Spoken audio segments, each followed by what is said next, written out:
welcome to the Forethought webcast sponsored by Dassault Systèmes. Today we're tackling the fourth industrial revolution and the game-changing impact on industrial equipment. We'll discuss the dangers, the opportunities it presents, and really help you get prepared and take advantage so you can beat the competition. We need to play by new rules. My name's Jim Brown, and I'm joined by four experts in the fourth industrial revolution. We have Jeremy White, product editor of Wired magazine, Nick Jankel, author and thought leader in innovation and leadership, Mark Van Herwig, associate vice president of manufacturing at IDC, and Stephanie Naujaks, senior research manager at IDC. Thanks for joining.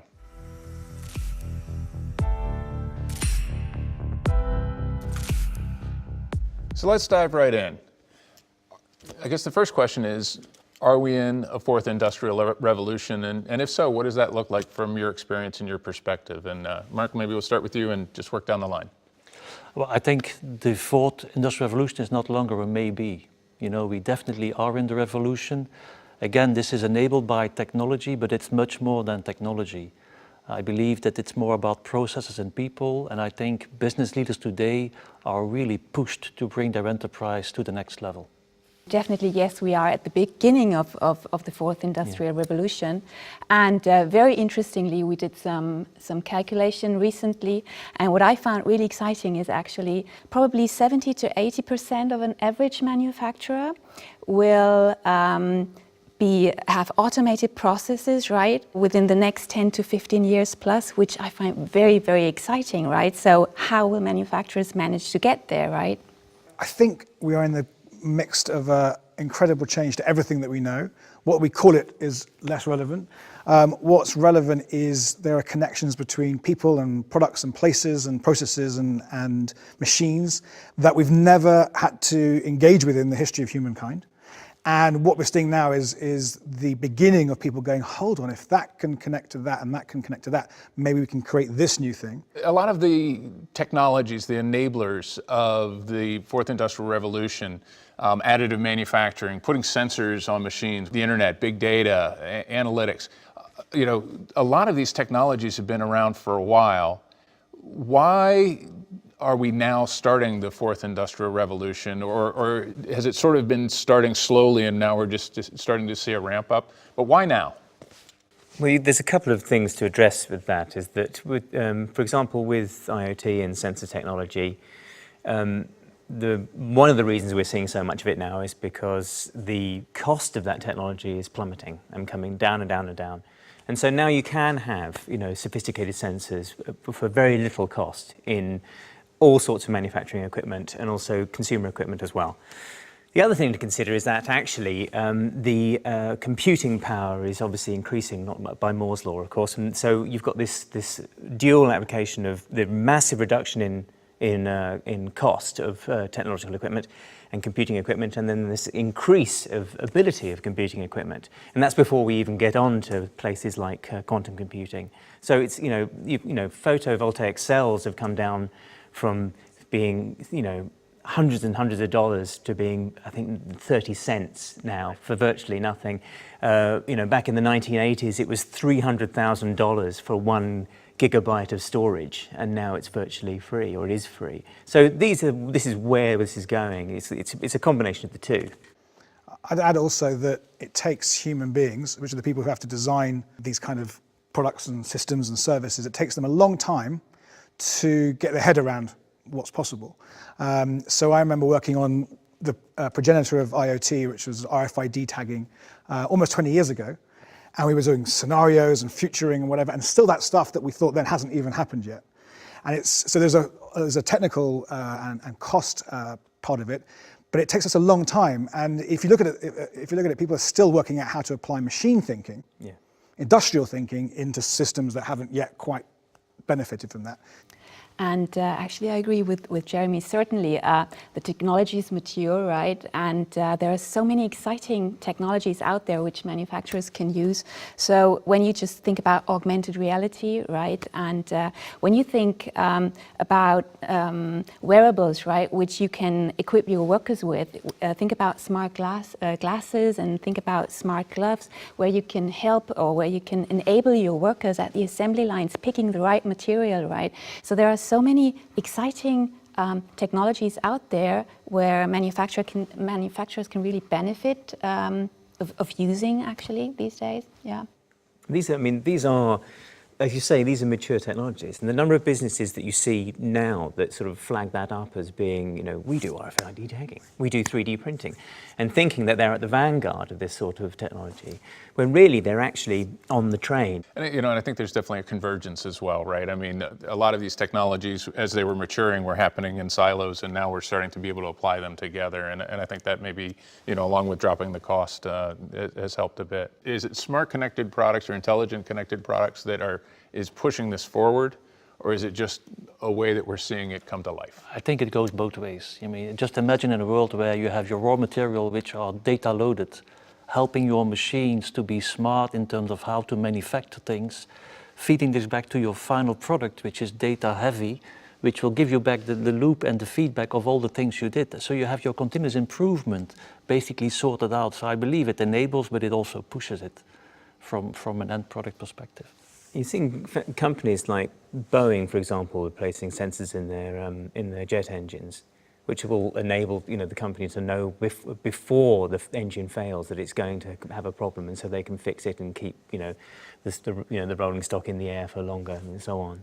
So companies are adopting this sort of thing. But the reason, another actual example of why this is such early stages, if you look at the protocols governing Internet of Things and the devices that, you know, the connected devices, you've got these massive consortiums of huge companies like the Open Internet Consortium, the All-Seeing Alliance, and these are big consortiums of the largest companies in the world, and they're trying to battle it out between, you know, what they want, the standardization of the protocols and how these machines talk to each other.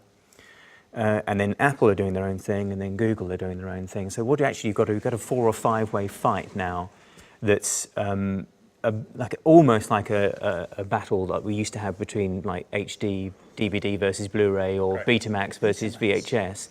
And so you've got this massive fight going on for the standardization of how these machines that are going to govern our new life, be in the business world or the consumer world, how they actually talk to each other. And the good thing about with the industries is that if you have your own system within one manufacturing plant, then that's not a particular concern. But if you want to use different technologies from different companies, then it becomes a serious concern. Yeah, so yeah, some of the information that comes from sensors, the network effect of the value of it can only work if these sensors talk to each other, or there's a common language to draw the data, which there isn't. And that's actually one of the challenges I think you've got. So for me, the watchword of this whole revolution is connectivity, and seeing connections between things that weren't previously connected. But we're still often using non-connected mindsets. So we're going, well, I'm going to own this particular operating system or way of measuring, rather than going, hold on a minute, there's a much bigger pie here I can be part of. Right. An ecosystem pie, but to be part of the ecosystem, I have to give up something. I can't have it all. And that's something that's a very interesting challenge for leaders, is not to use industrial age thinking all the time when engaging in this revolution, because it's not going to work. I mean, it definitely will not be enough just to produce world-class and best engineered products anymore, because I think there will be other manufacturers producing world-class products, right? So increasing customer experience will be actually a major success factor. And coming back to connected products, so if you know how your product behaves at the customer side, if you know when the product is operating and what it does. So what an opportunity is it for a manufacturer to offer add-on services which increase the value of the product, right? And to offer data-driven services. So that's just a huge opportunity.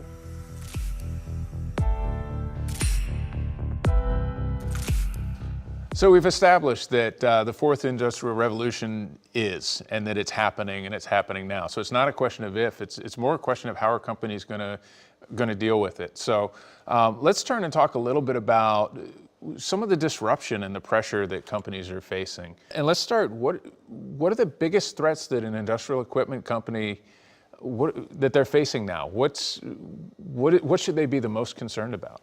I would say that definitely the biggest threat for an industrial equipment manufacturer are other industrial equipment manufacturers that have understood the most important things, and these are actually that it's not enough to produce, as I said before, world-class products, right? It's important to think about the customer and what increases their value, and there will be industrial equipment manufacturers who have understood that. So yes, so there is knowledge within the company, but for Wired, we see like the major disruptors in fields tend to come from left field, tend to come from out of nowhere, from a completely different market altogether, and are using that knowledge of an entirely different sector and then applying it to a new one, and therefore gaining an advantage, competitive advantage over everyone else there. It happens time and again. Actually, I'm curious, you do a lot of work with people at the very strategic level, innovation level within their business. How many do you see that are reacting from a point of view of threat versus opportunity right now? Well, it's both and. You want a bit of fear, like this is coming and it could take us out, we need to really act on this. But if it's just that, you usually end up doing the same thing you used to do, but better because you're stressed out and tense about it.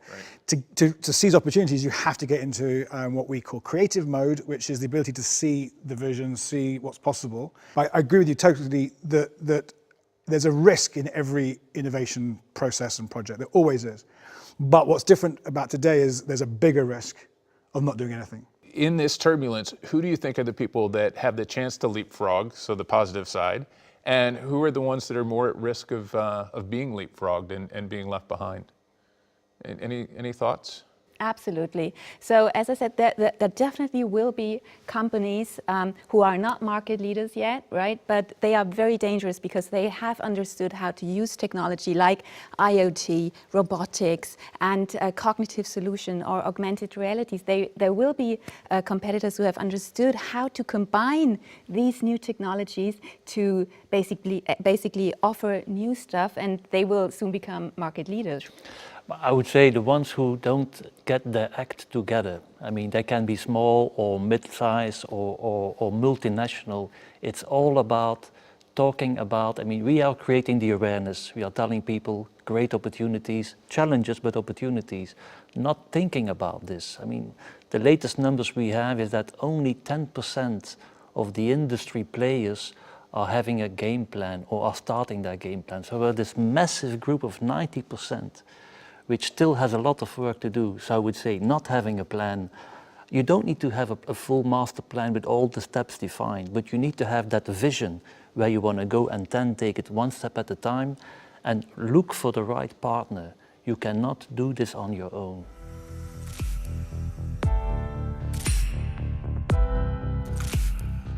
So we talked a lot about the urgency that industrial equipment companies are facing with the fourth industrial revolution.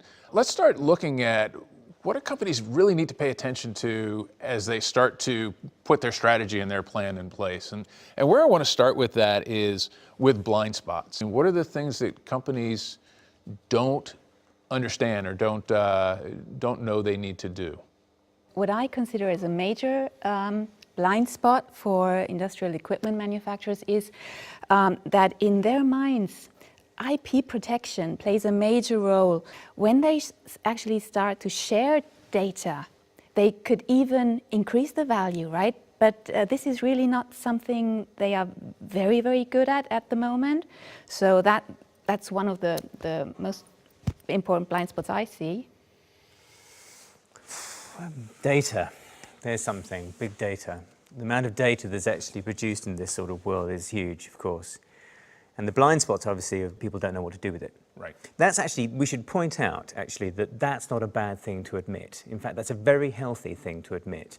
I think one of the bravest things I saw a company do was the head of data at Netflix came out in an interview and just said, we have an enormous amount of data, but we have no idea what to do with it. And there's someone who knows what they're talking about. And basically, most companies don't. I mean, these are blind spots for everybody. The amount of what to have do with this data, this huge amount of data we've got. But if you don't know, just say you don't know. Most companies don't. And that's what I find staggering. And we did a survey actually just recently, and this was about manufacturing in times of IoT, manufacturing companies collecting data from smart products and connected products and even analyzing the data. But there are still like 21% of manufacturers who do that and put a lot of efforts in that without any business impact. That's they collect the data. They just collect it and analyze it. And just sit there looking at it. Yeah, exactly. There's a danger that you look at this as part of the IT department's issue, or your CTO or your CIO, or it's like somewhere over there. You've got a workforce going on, a project team. And so the blind spot is to think it's something that can solve with a project, rather than something that needs to be thought about at every part of your organization. From HR to information, is how do we use this capabilities that are now on offer? And so the blind spot is not realizing it's the center of your business. Yeah, it's a company-wide initiative, and you have to have everybody around the table before you really start, instead of bringing them on board later on when things have moved on already. So it's really a company-wide thing, and if you don't do this, you will fail. Don't you think also there should be some sort of managerial change, though? I mean, we're seeing this idea of the chief digital officer coming in at certain companies. There aren't that many of companies that have them. Yeah. Bridging the gap between the information officers and the marketing officers, and having an overview of the company that they can't have. I mean, we said in the beginning, I mean, this is all about changing not only what you do, but how you do things. And that means that everybody is involved, you know, and the leadership should, I mean, the CEO or the CEO from the company should lead this program or project, not the IT function. That happens so rarely. That happens so rarely in companies. The CEOs are normally the people that have the least idea about these sorts of technologies. Yeah. And it's actually, there are very few companies that lead from the top like that. I can think of one bank actually that where the CEO, a global bank, where the CEO went on it's like an innovation hub course and really went to learn about everything that was possible in the new digital generations, and was so affected by that course that actually sent his entire top board and management globally on that in different tiers. I can't think of many companies that do that. It's normally like the CEO says, okay, you guys down there sort it out and you come back to us with a solution. And that's not top down. That's saying, okay, you guys sort it out and then let us know and then we'll decide. I mean, I agree, but don't forget that, I mean, everybody will benefit in some shape or form from this new technology. But only the ones who are really doing it across the whole organization will maximize the value. And that's the issue. If you don't get your CEO on board, if he doesn't support that massive change, because this is big change. I mean, this is a big transformation. This is a revolution in terms of how you do things. So but most companies want the revolution without the big change. Yeah. And I'm afraid that this will not work. Right? This will not work. Also, the complexity of this is so huge that I'm not sure one human being anywhere in the company, whether it's the top or the bottom, can bring all the strands of all these different things that are talking to each other and make sense of it and have a solution. It's interesting. We were talking earlier, and you were talking about some companies that are, the 80% leader in their market, and they've got this confidence and that they're fine and that nothing's going to change. Complacency is the real killer, where companies just think that it's going to be okay. We're doing really well. We're going to continue to do really well. We're at the top of our game, in fact, and things aren't going to change in the foreseeable future. And they don't take into account how quickly they actually can. The industrial revolution of digitalness is reconfiguring where value is. Right. And the people who see where value is emerging in a system, they can swoop and seize that value much quicker than they used to be able to, because you don't have to always manufacture everything these days. Yeah, it's interesting. I think if you look at the fourth industrial revolution from the lens of an industrial equipment company, you can look at it as a threat, or you can look at it as an opportunity. But I love exactly what you said with complacency. I think we're in one of those periods that if you stay where you are, you're moving backward.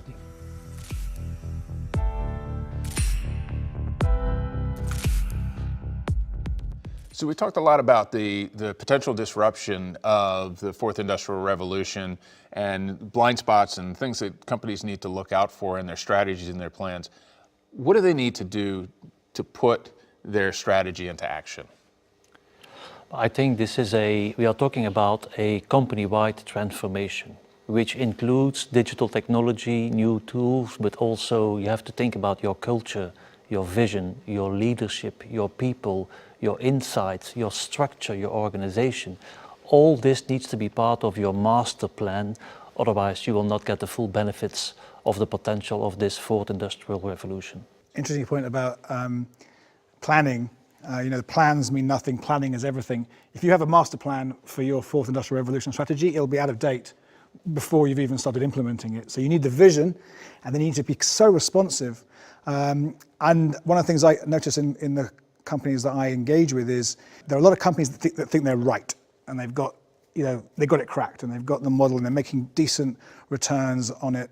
And we have a saying which is you can either have breakthroughs or you can be right, but you can't have both.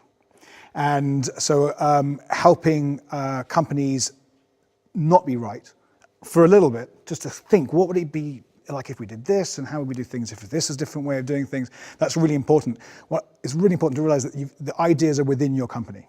You don't need to go outside and try and find, the ideas are there, people are having these thoughts. They're going, why don't we do this? We could encourage this, and we could bring this in.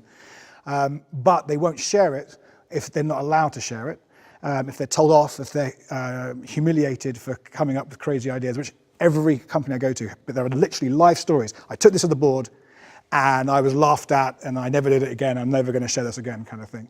Those are the people, that's the kind of death knell of innovation, is those kind of stories. Actually, there is one thing I wanted to add. Maybe this is a German speciality, right? But the German manufacturers, they tend to have the goal to make their products better, to look at their products and to get the most product quality out of it and increase the efficiency of engineering processes, and to focus too much on the products, right?